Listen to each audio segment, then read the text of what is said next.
Hello Stampers, it's Debbie with Stamp It with Debbie, and today I have a fun treat box to show you during Lunch and Learn.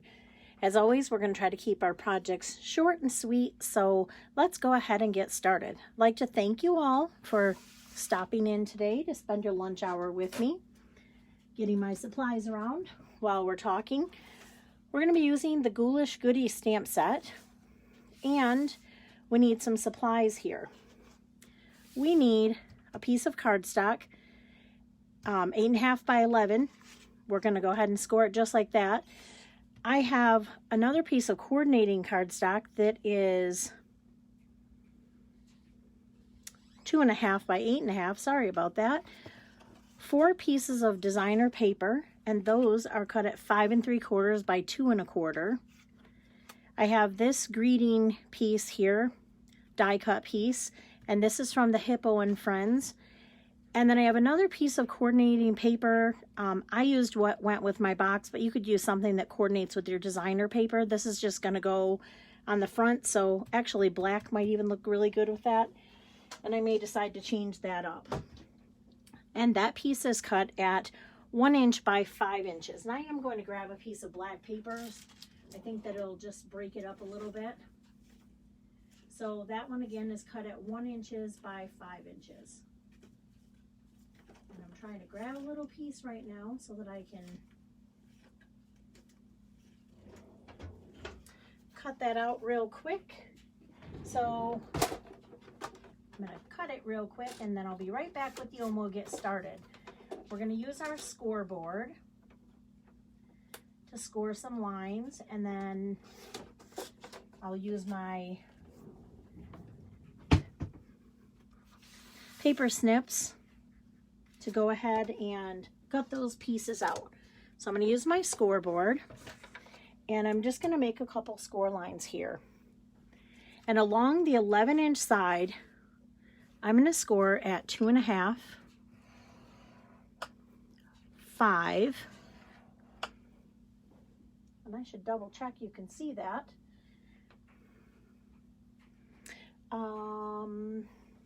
7.5 and 10. I'm going to turn this to the short side, which is the 8.5-inch side. I haven't cut anything off of this piece, full piece of cardstock. We're going to score 2.5. And that's it for scoring.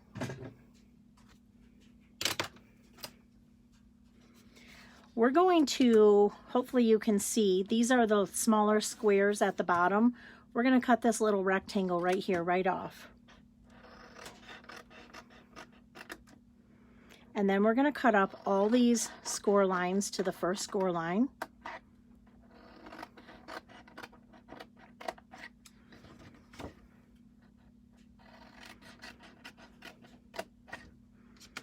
And that's it for cutting. Now we're going to need to burnish all of these. So I'm going to grab my bone folder. Now, if you don't like Halloween treat boxes, don't leave, because you can use this treat box for any time of year. I'm going to show you at the end a treat box that I've made for fall. You could do these for your table for Thanksgiving, or if you're still working in an office, you could do that. You could take these to a friend or neighbor. Everybody loves treats.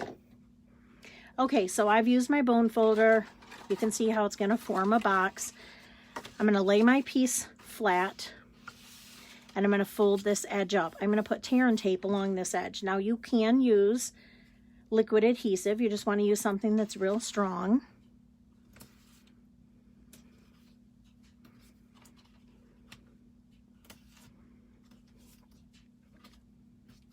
And you guys, I apologize. I'm wearing my very worn out, comfortable hoodie. I lost track of time. I was having some new grandma time and rushed to my office to make my project, and I totally forgot I had my hoodie on. Okay, so it's about the projects, right? So I have the tear and tape on here, and I've taken the back off, and I'm going to bring this over. I'm just going to form my box. Make sure that it's good and tight because we don't want our treats falling out. All right, now whenever I have an opening like this right here, I always make that the back of my box. So I'm going to look where that tab is. I'm going to turn it over. That's the back. So when I bring everything down, I'm going to put my 2 inside tabs first. Again, this is the back. I'll put this on and then this. So all of my raw edges are towards the back.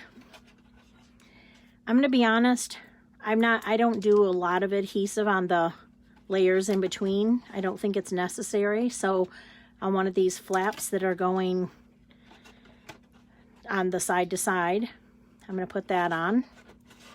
And then this is the flap that's going front to back.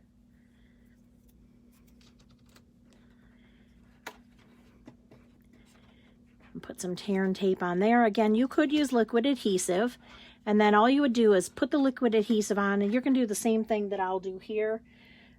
Take the bone folder and just go inside and make sure that your box is really nice and sealed together. Okay, so next step, we're going to put that designer paper onto the front of our box, and it's going to go on all 4 sides.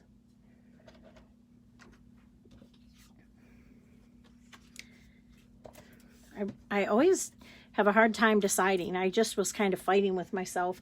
Should I put that black part out or should I put the spider part out? Because I really like them both. So I'm just having a thought here. Maybe I'll do the front and back with the spider, and then the other 2 sides with the black, and then it'll pull this piece right here that I brought in a little bit.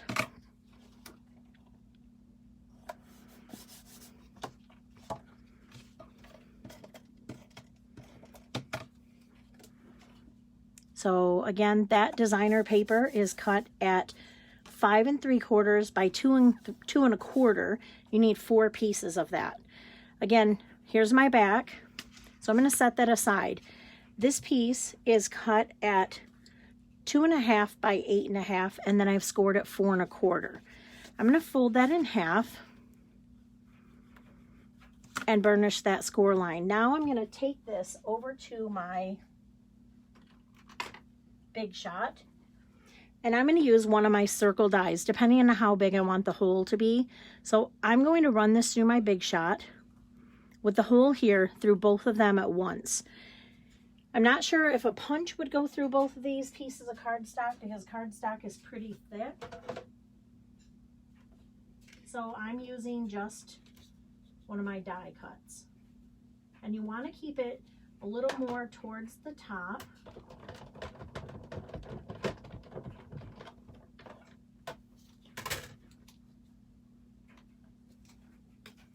It's kind of a handle, I guess you would call it. Now, I like to flip mine. Can you see that little crease line right there? I like to flip mine over. And then what I'm going to do is I'm going to get the tear and tape again. And I'm going to put tear and tape just along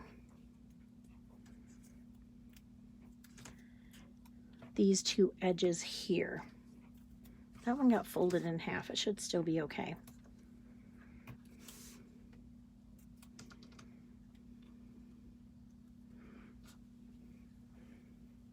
Okay, now I'm going to put adhesive along here. There's a method to my madness, so stay tuned. Again, if you don't like Halloween, keep watching because I'm going to show you something different to use this treat box for if you don't like Halloween and making treats. So I'm going to bring these closed. Now the reason that I didn't put it on the edge here is because I'm going to slip this piece here, and it just makes it a little easier if that's already secured and this is not. So now I'm going to sneak in here and just take the tear and tape backing off without letting it close.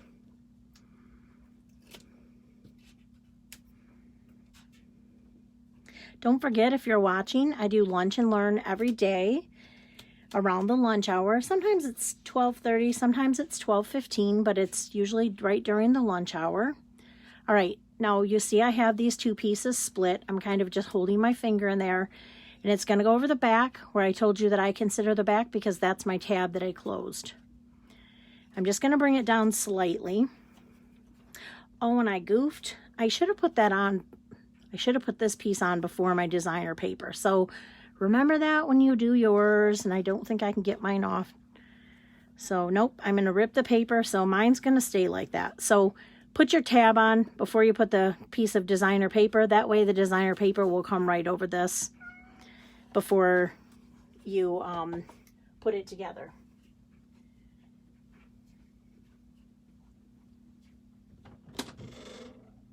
All right, so now the next thing that you're going to do is grab one of your favorite stamps. Now I'm going to take the little one that says Eek, and I'm going to take the little Dracula, and I think I'm just going to do that one. It's a trick, not a treat.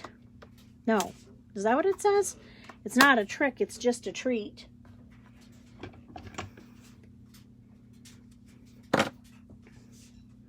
And my little Eek,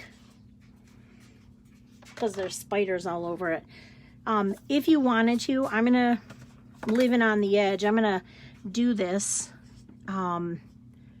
after I already put it on here, but if you want to, you can stamp before you put this piece on. I don't think that I'm gonna be able to, let's see. I really would advise stamping this before you put that piece onto the box, but look, it worked out just fine. Okay, I'm going to set that aside for just 1 minute, and I'm going to stamp my, it's not a trick, just a treat, right there. And then I'm going to grab my smoky slate. You saw me do this technique on another project earlier this week. I liked it so much, and I'll show you some other projects with this tomorrow, but I liked the way it turned out. So I'm just gonna stamp, hopefully I was in view there, that Dracula 3 times. And then I forgot I wanted to do this little teeny spider hanging down. So I'm going to do that real fast. And I'm just going to put a couple of them on there. That's good. And now we're ready to go ahead and assemble our box. Now I have this piece here, and it's cut at, again, 1 by 5. I'm going to cut a banner at the bottom, so I'm going to cut up the center and just make a little banner. I'm going to do that at the top and at the bottom. You could use glimmer paper on here as well, would be really super cute. Some of the black glimmer paper. And I'm just going to put that in the center. I think it just kind of breaks up all the designer paper a little bit. So let me get some dimensionals on this to pop it right up.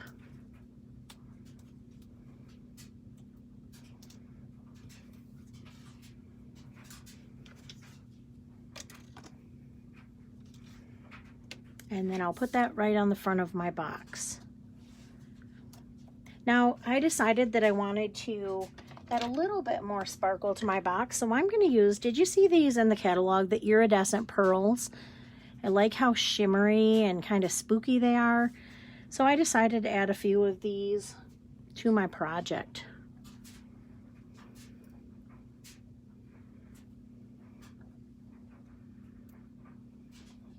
And it just gives a little bit more sparkle. Now I think if you use the shimmer paper, you probably would not want to use these. You might want to use something else. You could, if you have a bat punch, you could put some of those on there, or I do actually have these little pumpkins from the tags. Those will be super cute just on there. So I'm going to do this.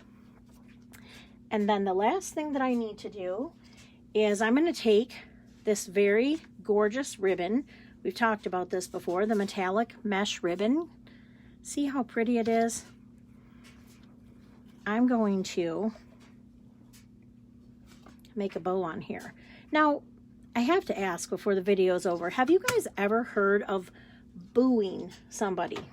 Now, there's a couple variations. There's boozing somebody, and that's where you drop off a basket full of, obviously, booze.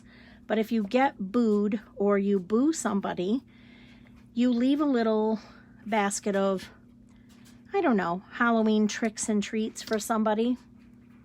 And there's a little printout, and I will find that printout, leave a link to it so that you can know what it says if you've never done it before. I'm just working that bow out a little bit.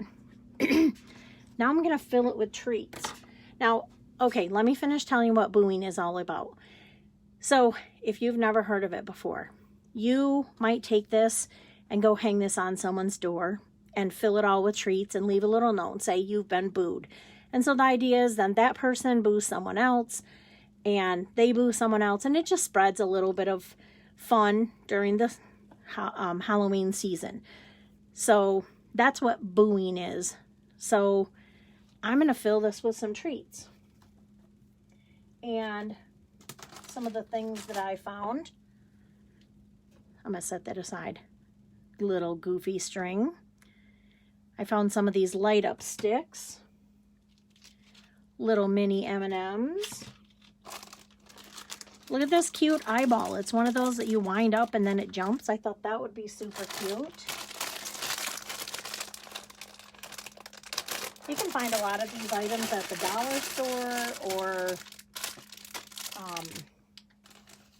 you know, at your grocery store. So I also found this is a lip lollipop. And then how about some little pixie sticks? And then lastly, everybody needs some chocolate. So I found these little packs of Reese's Pieces. So I probably won't be able to get everything in here, but let's see what I can get in here. Put some little pixie sticks. I want to get that glow stick in there. And then, of course, some chocolate. And then I can definitely fit that ring pop in there. So I can save these items for the next one. And how cute is that? And again, you can print out a little boo slip, and I'll leave a link and show you what it's all about. But remember, I told you that if you don't like to do Halloween tricks and treats, I'm going to show you a different option. So this is a fall version. So I just created the box exactly the same. I used the fall paper. I used those cute little leaf punches. I put some little sparkly bling on there. And now, what would I put in this one? I could put those same Reese's Pieces. I have one of these Starbucks pumpkin spice latte. I found a Lindor. This is a chocolate truffle bar. It's kind of fall color, so I thought that would be cute. Again, the Reese's Pieces, because everybody loves chocolate. And some cute Reese's peanut butter cups. So that would be super cute for somebody for fall if you don't like to do Halloween. I'm just going to put all those treats in there. And then I'll be ready to go. So let me know what you think. Is this something you might do to pass out to somebody or leave a little trick on their door? I have to tell you a really funny story before I end this video. So one year when my kids were little, we decided we were going to boo my mother-in-law. And hopefully she won't watch this video. We booed her. We rang the doorbell and we ran around the corner, but we could still see her front door. And I had made her homemade cupcakes. And unfortunately, the kids put it right in front of the door. So we saw her step out of the door to see who rang the doorbell. And she stepped right on her cupcakes. So, little note, don't put it right in front of the door where someone's going to step on it. This, I made it with the hole in there so that you could maybe hang it on the doorknob. I don't know if this hole is big enough, but you can hang it on the edge of the mailbox or just set it inside of the door too, or leave it on someone's desk. So hopefully you liked this project. Give me a thumbs up if you did. Be sure and share. If you're following me on YouTube, don't forget to click that subscribe button right below. And as always, if you need supplies, I would really appreciate you choosing me as your demonstrator. You can visit my online store at the link below or stampitwithdebbie.stampinup.net. Thank you so much for taking time during your lunch hour to craft with me, and I will see you again tomorrow for another fun project. Have a great rest of your day.